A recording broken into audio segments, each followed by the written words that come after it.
नमस्ते बच्चों, कैसे हैं आप। चलिए आज हम अपना विषय हिंदी है, उसमें हमारा गद्य बार है जो अधूरा रह गया था, उसे आज हम पूर्ण करेंगे। गद्य का नाम है रानी और उसकी लेखिका है महादेवी वर्मा। महादेवी वर्मा ने अपने बचपन की कुछ यादें हैं वह ताज़ा की थी। जब हमने देखा था कि भाई महादेवी वर्मा जब स्कूल में पढ़ने जाती है तब छोटे छोटे बच्चे हैं, वो कुछ बच्चे हैं सफ़ेद गधे पर बैठते हैं और कुछ बच्चे हैं वह सफ़ेद घोड़े पर बैठ कर आते हैं। तब महादेवी वर्मा को लगता है कि मुझे भी ऐसा ही घोड़ा चाहिए जिस पर बैठकर मैं भी स्कूल जा सकूं। तब वो अपने पिताजी से बात करती है कि भाई हमें भी एक छोटा सा घोड़ा दिलवा दीजिए।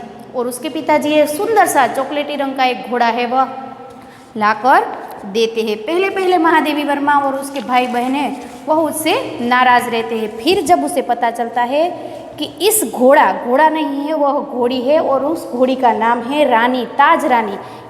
महादेवी वर्मा छोटी है, वह समझती है ताज रानी यानी कि ताजमहल की रानी है, इसलिए महादेवी वर्मा है उसका सारा गुस्सा ठंडा हो जाता है।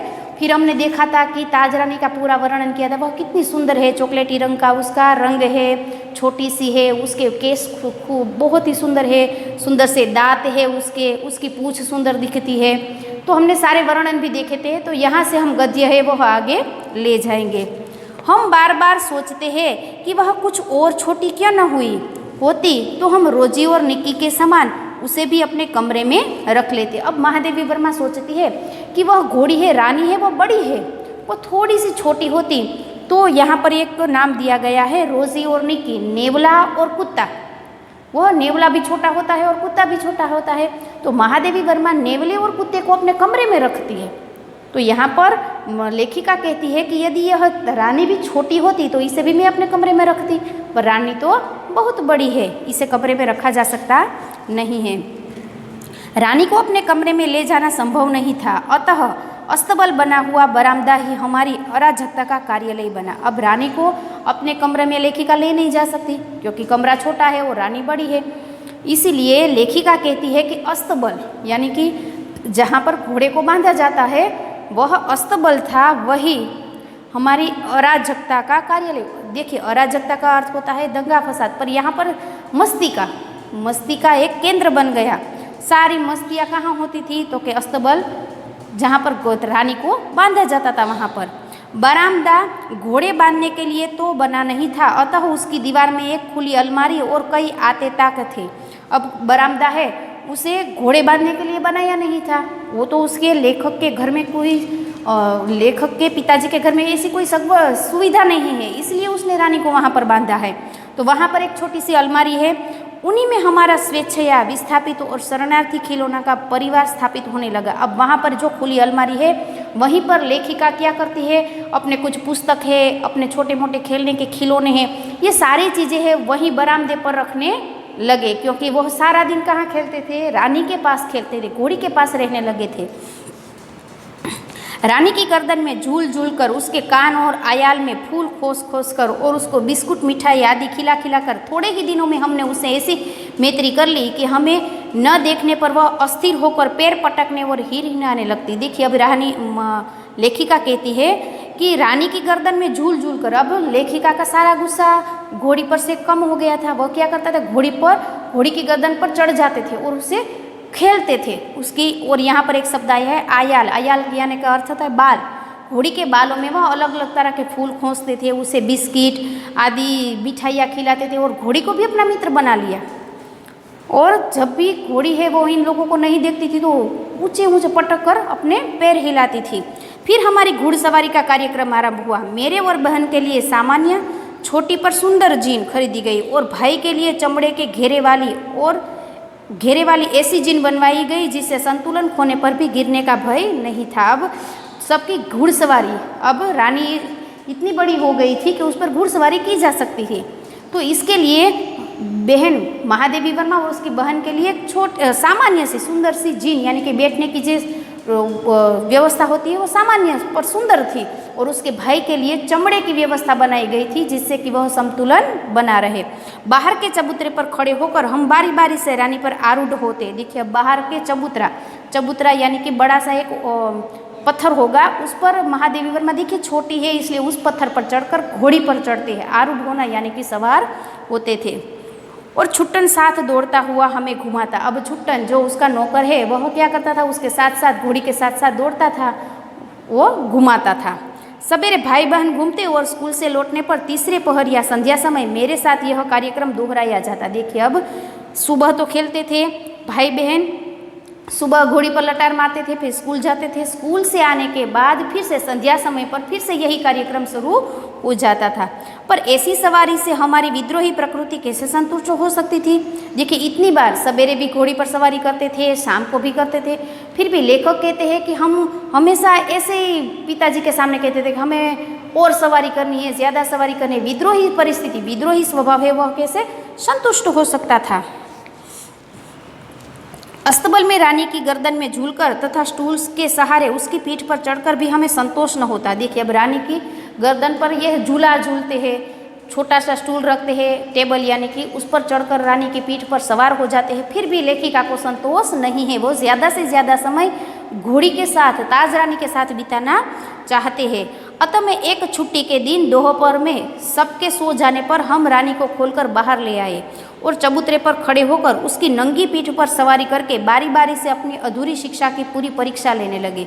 अब एक दिन लेखिका ने क्या किया, स्कूल में छुट्टी थी, उस दिन दोपहर को सब लोग सो रहे थे, तब ये भाई बहन क्या करते हैं, घोड़ी को बरामदे में से चबूतरे के पास ले आते हैं और उसकी नंगी पीठ पर, देखिए उस पर बैठने के लिए चमड़े की सुंदर सी बनाई गई है तख्ती, पर उस पर नहीं बैठते हैं, घोड़ी की नंगी पीठ पर बैठकर वह लेखिका यह सोचती है कि हमें सब कुछ आ गया है, किसी के न देखते सबसे छुपके छुपके क्या करते हैं, घोड़ी पर बैठकर घूमने निकल जाते हैं।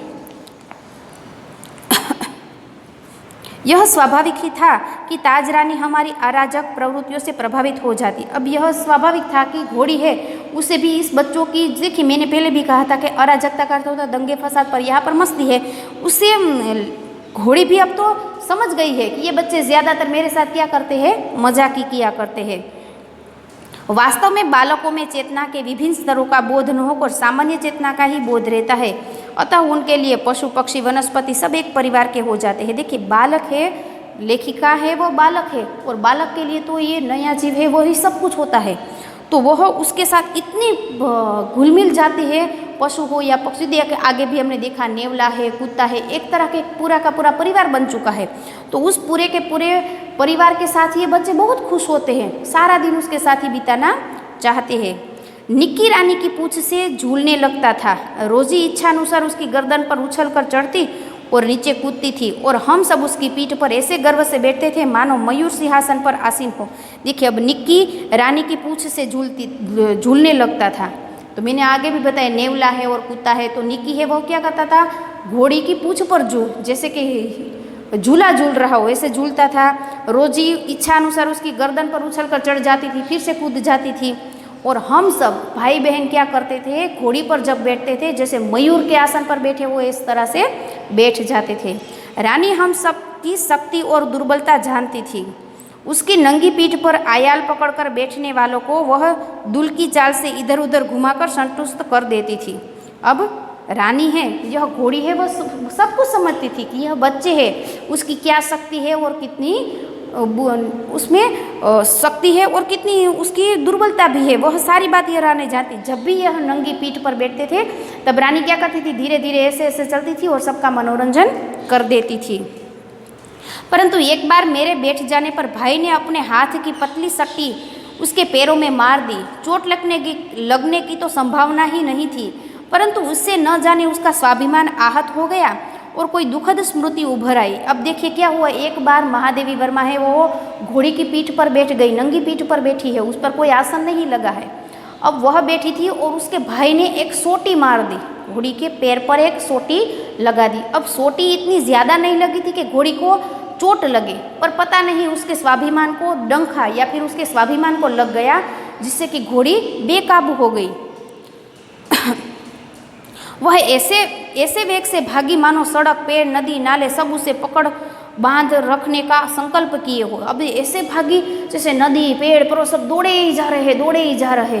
एकदम से वह घोड़ी एकदम ज़्यादा वेग से भागने लगी। कुछ देर मैंने अपने आप को उस उड़न खटोले पर संभाला। देखिए अब घोड़ी एकदम वेग से, अब महादेवी वर्मा को ज़्यादा अनुभव नहीं है घोड़ी पर बैठकर उसकी सवारी करने का, इसलिए जोर से लगाम पकड़कर महादेवी वर्मा अपने आप को संभालने की कोशिश करती है थोड़ी देर के लिए, परंतु गिरना तो निश्चित था। लेकिन कब तक? घोड़ी इतनी जोर से भाग रही है, इतनी वेग से भाग रही है कि महादेवी वर्मा ज़्यादा देर तक अपने आप को संभाल नहीं पाएगी। मेरे गिरते ही रानी मानो अतीत से वर्तमान में लौट आई। देखिए थोड़ी देर महादेवी वर्मा ने अपने आप को संभाला, फिर एकदम से महादेवी वर्मा है वह गिर जाती है।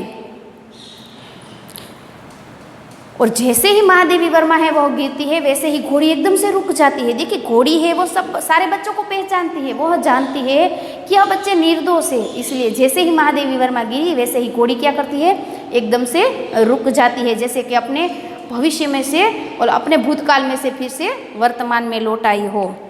और इस प्रकार निश्चल खड़ी रह गई जैसे पश्चाताप की प्रस्तर प्रतिमा हो, और ऐसे ही एकदम निश्चल, एकदम जरा भी हिले बिना खड़ी हो गई, जैसे कि पश्चाताप कर ली हो कि मेरे वजह से यह बच्ची है वो मुझ पर से गिर पड़ी। साथियों की चीख पुकार से सब दौड़े और फिर बहुत दिनों तक मुझे बिछाने पर पड़ा रहना पड़ा। महादेवी वर्मा कहती है कि मैं तो चीखने लगी, चिल्लाने लगी और सब लोग दौड़ कर आए, फिर मुझे उठा कर ले गए और कई दिनों तक मुझे बिछाने यानी कि बिस्तर पर पड़े रहना पड़ा। हाथ पैर पर चोट लगी होगी। स्वस्थ होकर रानी के पास जाने पर वह ऐसी करुण पश्चाताप भरी दृष्टि से मुझे देखकर हीननाने लगी कि मेरे आंसू आ गए। अब जब भी लेखिका कहती है कि जब मैं खड़ी हुई और वापस मैं रानी से मिलने गई, तब रानी है वह मुझे करुणा भर दृष्टि से देखने लगी। और रानी के महादेवी वर्मा कहती है कि जब रानी ने मुझे ऐसी दृष्टि से देखा तब मेरी दोनों आंखों से आंसू निकल आए। एक बार भाई के जन्मदिन पर नानी ने उसके लिए सोने के कड़े भेजे। अब एक बार क्या हुआ, उसका जन्मदिन था, महादेवी वर्मा के भाई का जन्मदिन था, तो उसे उसके जन्मदिन पर कड़े दिए गए, सोने के कड़े भाई को दिए गए थे। वह कड़े सामान्यतः हम कोई भी नया कपड़ा या आभूषण पहनकर रानी को दिखाने अवश्य जाते थे। देखिए अब इसका एक नियम बन चुका है बच्चों का कि जब भी कोई सोने का गहना हो या अच्छे नए कपड़े पहने हो, तैयार एकदम से सज धज कर वह घोड़ी के सामने जाते हैं और कहते हैं देखो रानी हम कैसे लगते हैं। देखिए घोड़ी कुछ समझती नहीं है पर बच्चों को अच्छा लगता है। तो यहाँ पर भाई ने क्या किया, सोने के कड़े पहनकर घोड़ी के सामने चला गया। सुंदर छोटे छोटे शेर मुंह वाले कड़े पहनकर भाई भी रानी को दिखाने गया और न जाने किन प्रेरणा से वह दोनों कड़े उतारकर रानी के खड़े सतर्क कानों में वलय की तरह पहना गया। अब छोटे सुंदर से हाथी के मुंह वाले कड़े हैं। भाई को पता नहीं क्या कुछ हुआ, तो उसने क्या किया, अपने दोनों हाथों से कड़े उतारे और घोड़ी के कान में जैसे कि गोल वलय की तरह से उसे पहना दिए, घोड़ी के कान पर पहना दिए। और भाई देखिए भाई भी छोटा है, वह भी खेलने के लिए निकल जाता है। तो देखिए बच्चों आज हमने क्या किया, तो कि आज हमने हमारा गद्य का तीसरा भाग है वह आज यहाँ पूर्ण किया है। अगले वीडियो में फिर से हम आखिरी भाग है वह लेकर आएंगे। तब तक के लिए बच्चों सबको नमस्ते।